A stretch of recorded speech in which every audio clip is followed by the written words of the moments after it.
बाबरी मस्जिद को लेकर अयोध्या में विवाद चल रहा है। लेकिन आखिर बाबरी मस्जिद का इतिहास क्या है?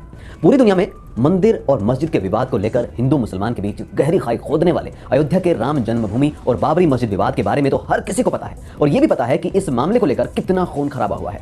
लेकिन शायद अगर इतिहास की बात करें तो कम ही लोगों को पता होगा कि आखिरकार जिस स्थान पर भगवान श्री राम के जन्म की बात कही जा रही है उस स्थान पर एक मस्जिद का निर्माण हुआ कैसे।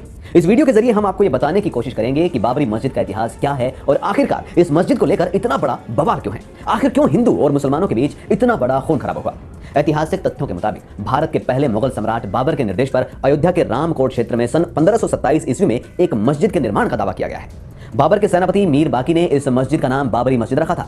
सन 1940 के दशक से पहले इस मस्जिद को मस्जिद जन्म स्थान कहा जाता था। वहीं हिंदू धर्म से जुड़े हुए लोग इसे भगवान राम की जन्मभूमि के रूप में स्वीकार करते चले आए हैं। धार्मिक नगरी अयोध्या में इस मस्जिद के अलावा सैकड़ों की संख्या में अन्य मस्जिदें भी मौजूद हैं, जहां पर मुस्लिम धर्म के लोग नमाज और इबादत करते हैं। लेकिन बाबरी मस्जिद को लेकर मुस्लिम समाज के लोगों में उस दौर में उतनी संजीदगी नहीं थी और इस स्थान पर आम मस्जिदों की तरह ही नमाज पढ़ी जाती थी।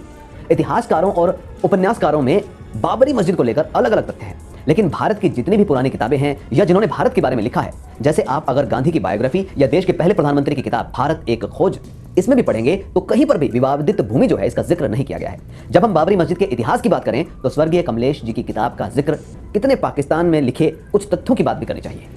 लेकिन तथ्यों को मानने से पहले यह बात भी माननी चाहिए कि ऐतिहासिक तथ्यों के आधार पर इलाहाबाद हाई कोर्ट ने भी माना था कि अयोध्या में राम मंदिर को बाबर और उसके सूबेदार मीर बाकी ने 1528 में मिस्मार यानी कि तबाह करके बाबरी मस्जिद का निर्माण करवाया।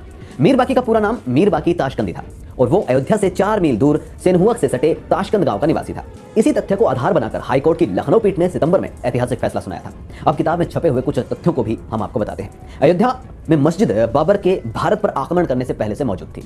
बाबर 20 अप्रैल 1526 को इब्राहिम का सिर कलम करके आगरा की गद्दी पर बैठा था और हफ्ते भर बाद 27 अप्रैल 1526 को उसके नाम का खुतवा जो है वो पढ़ा गया था।